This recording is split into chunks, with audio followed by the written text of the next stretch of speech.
Hello. Only a couple of weeks ago I started this experiment off, trying to grow potatoes in just forest bark and wood chip, and so I sowed one set in this pot, one set in this pot. This is Foremost and this is Sharps Express, and we half filled the pot with wood chip and forest bark and nothing else. So there's no fertilizer,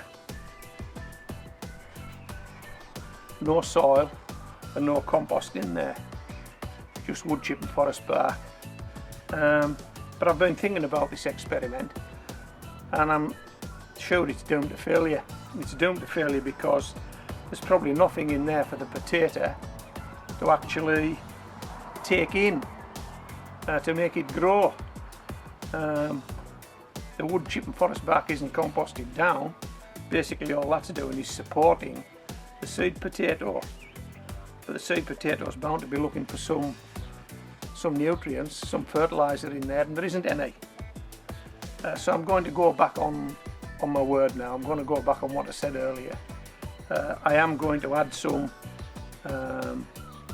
fertilizer to these pots, because I think if I don't, I'm not going to get a return, or a decent return. So let's have a look and see how these guys are doing after 2 weeks. Okay, I think it's 2 weeks. What's this one? Foremost. We'll do Foremost first. Whoa, what about that? Foremost has made an appearance. This is Foremost after a couple of weeks in wood chip and bark. Okay, so we'll just pop that there and we'll have a look at Sharps Express, see what Sharps Express is doing. Well, I'll tilt these pots forward. I'm not too sure how you're seeing this. Hopefully you're seeing it quite well. That's Foremost.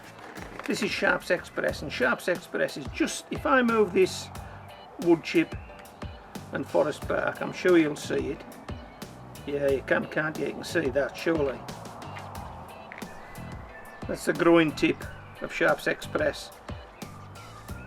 So both potatoes have got away, but I'm going to top these two pots off now, because I know these potatoes are growing,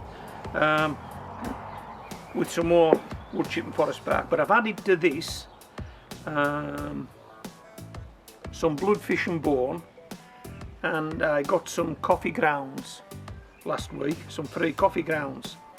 So I've never used that before, so I thought, well, why not? So there's bloodfish and bone and coffee grounds in this wood chip and forest bark, and we're just going to add it, basically. That's it. Couldn't be easier.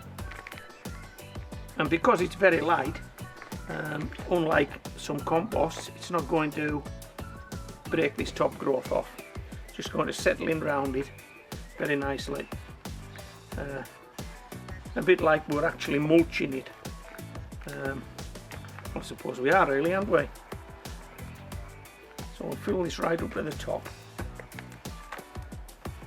Now the reason I put these guys on at the time, 2 weeks ago there was a danger of frost. We were being forecast night frosts. They never actually materialised, and if they did, they weren't very severe.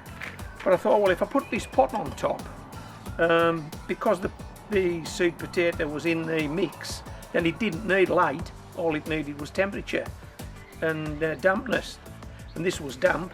This helped to keep the warmth in and keep the cold out, and so that's the reason it was on.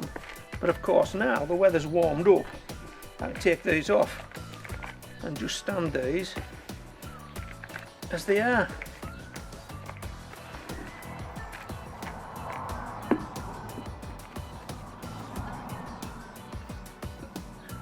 A little bit more on this one. Okay, so part 2 of the experiment. We'll see how they go. This is Homegrown Veg, signing out.